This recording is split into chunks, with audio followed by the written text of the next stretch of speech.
Welcome to the Ed Benton Show. I'm Ed Benton, your host. Warning: the following is a work of fiction and intended to be satirical in nature. We can only hope that it is not an accurate prediction of future events. 2024 America's Final Days by Ed Benton, Day 14, Wednesday, July 17th, 2024.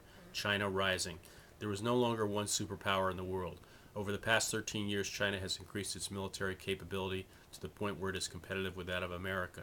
China has become the world's manufacturing machine, and its substantial production of military weaponry should not be a surprise.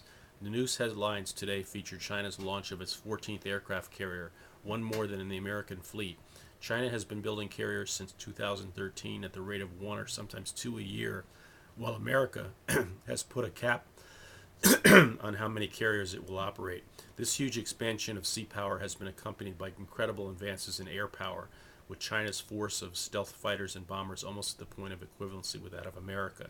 China has also successfully tested its carrier killer missile, which can potentially deny American carrier access to the Pacific and the area around Taiwan. China's submarine fleet has reached parity with that of America, including several submarines dedicated to launching carrier killer missiles. America is extremely dependent on China's appetite for American debt securities. More than half of all American Treasury securities are now held by China. McUnion President No Drama, however, is not concerned about the possibility of China pulling the plug on America, i.e., cutting off its enormous American debt purchases, leaving the American government in a position of being forced to default on its financial obligations. Our president strongly believes that China is equally dependent on America as its biggest market for its manufactured goods, and it would be crazy for China to do anything to adversely affect the strength and buying power of its biggest market.